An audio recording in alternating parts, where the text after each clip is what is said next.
His silence means this: it's not what you think. Well, if you haven't already figured this out, human pair bonding is rather complicated, especially for those of us in midlife. And I always say midlife is after baby making years and before retirement. So if you're in the age of 42 to 69 listening to this, you're in the category that I speak to, because human pair bonding is radically complicated. It is not as simple as animal biology. And women have predominantly been conditioned to believe that men are the chasers of relationship. And when a woman isn't being chased, it's a clue that he's not serious. At least that's the belief. But let's break this down for a second. Chasing sex or a fully committed relationship. What are men really doing? Are they chasing sex, or are they chasing a fully committed relationship? And men in their 20s operate so radically different than men in their 40s, 50s, and 60s, especially given that most men in this bracket, as well as yourself, are divorced. And divorce comes the unraveling of the tapestry of our life with another human being. Midlife changes the whole ball game. And you can throw out all of the biological advice. I mean, not all of it. To some degree, you can throw it out, because going through a divorce, going through health issues, going through multiple relationships, having elderly parents in assisted living facilities, and even raising children, or the byproduct of children being older now, plays such a role in the way we operate, and also how we can sometimes go silent in relationships. See, here's the thing. The difference between 20s and 30s versus those of us in midlife is that in your 20s and 30s, a man is oftentimes, a young man is seeking a wife. He's seeking the mother of his children. And this gets radically tricky for those of us in midlife, because most people aren't thinking along that lines. They're not necessarily thinking from a life partnership perspective. They're thinking of it from a companionship perspective, where they want some connection with another human being. They want sex, that companionship. But to really lean into partnership-based relationships causes what I'm about to share for so many men that are stuck between that desire, or that need for companionship-based relationship, and what I'm about to share next, which relates to partnership-based relationship. Because what causes a man to go silent? You've been so conditioned, he's just not that into you. The movie, the book, the story, he's just not that into you, which is partially true, but it goes deeper than he's just not that into you, because what causes a man to go silent is fear. The fear of the unknown, the fear of being able to be emotionally supportive of someone else's feelings. And if a man's life is in some level of emotional chaos, it's going to be very difficult for him to lean into something more significant. But what causes men to go silent? And what is silence? Silence is non-communication, okay? Now, I'm differentiating between ghosting versus completely disappearing versus emotionally pulling back. What that is, silence is that emotionally pulling back. And the idea is that when we take a little break from any of the expectations within a relationship, let me repeat that. When we take a step back from the expectations of a relationship, there are some inherent expectations the minute two people begin exploring a relationship together, especially if there's kissing involved, especially if there's sex involved, especially if they're spending regular time together. There's an expectation of some level of continuation of that. Some people have told me it takes 6 months. It could take up to 2 or 3 years for a man to know that he wants to go all in with somebody, that it can take up to 2 to 3 years. I believe an emotionally healthy man, an emotionally secure man, probably knows within 3 to 6 months. whether or not she sees someone as partnership material versus strictly companionship material. If you're not familiar with my chart, the 3 people actively dating, by the way, right here, you can see this is not a fact, it's merely an opinion. But I say roughly 20% are users. Those are people that seek short-term game. They're love bombers, they're players, they're gold diggers, gold diggers. They're entitled people. They only care about themselves. They have a short-term mating strategy. And while I say 60% are spenders, they want that companionship, connection, and sex, but they have no direction. They're riddled by fear. They usually have a dysfunctional life. They want to spend time with you, but they really don't want to go deeper with you. And then the grower builder, those are men and women who actively know that they want a significant life partner.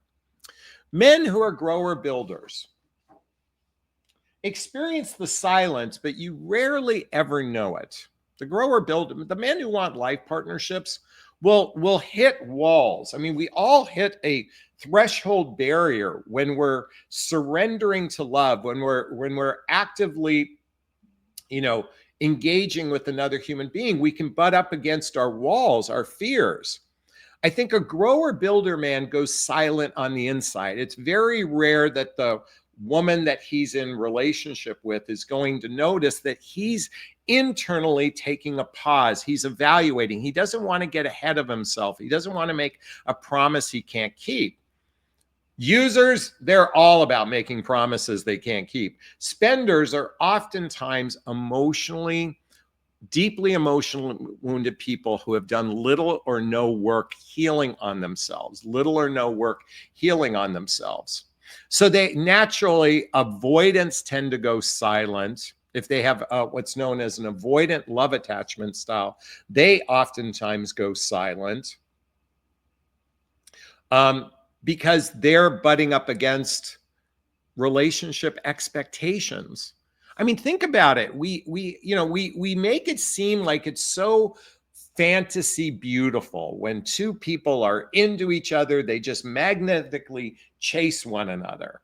Certainly movies have depicted that. But for those of us in midlife who have had maybe a divorce or 2, we've had multiple relationships, we've got unhealed childhood wounds and adult traumas that affect us, it can create chaos in our emotional life. And God forbid we have chaos in our professional life. God forbid we have chaos in other facets of our life. It's going to be a soup now where being able to fully connect with another human being might be scary.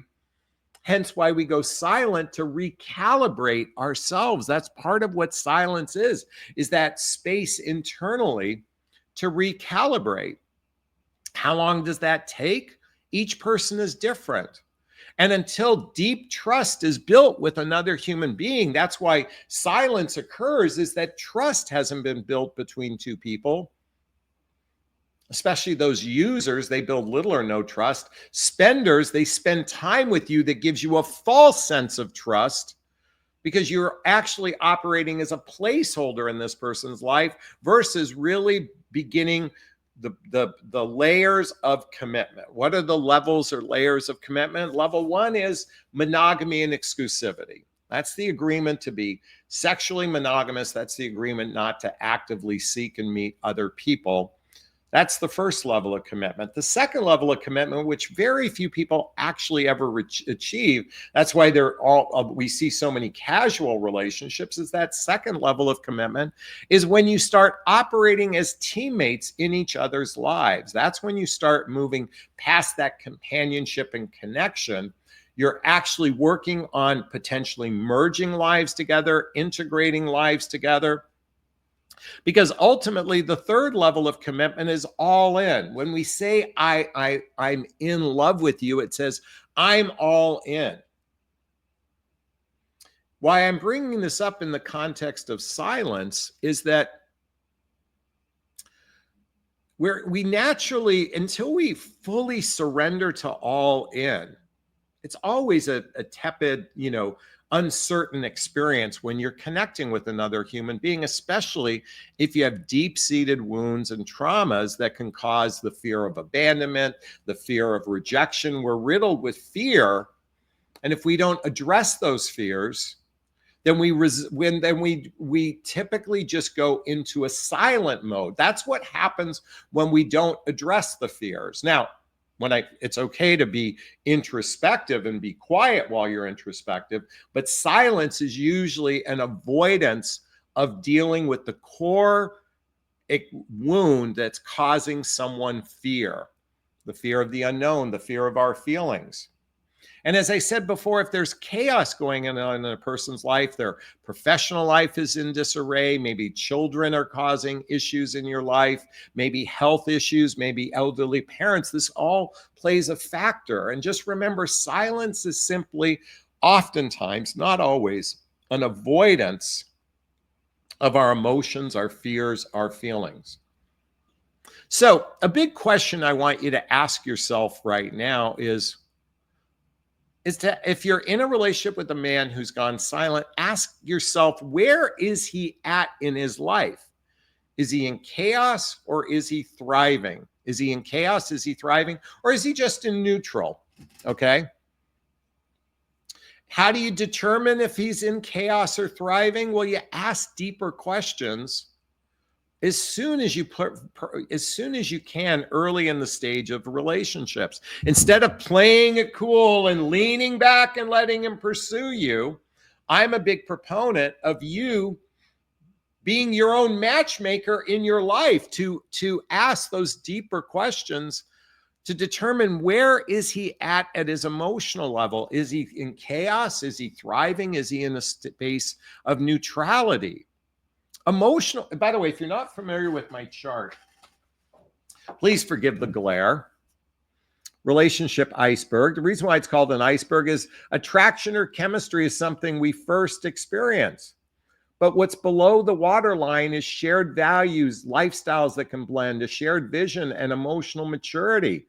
Given that most relationships end because of weak emotional maturity and poor relationship skills, it's incumbent upon everyone to do the work to become an emotional communicator where you can have these kind of conversations.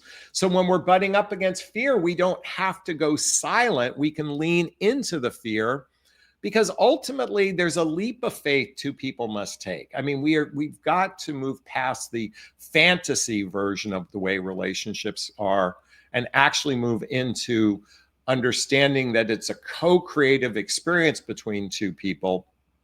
And oftentimes, if two people don't have the emotional maturity in relationship to hold hands, especially when someone goes silent because they're stuffing or burying their emotions and not addressing it, then it builds mistrust. And when there's mistrust, there is all kinds of chaos in the relationship. How do you build trust?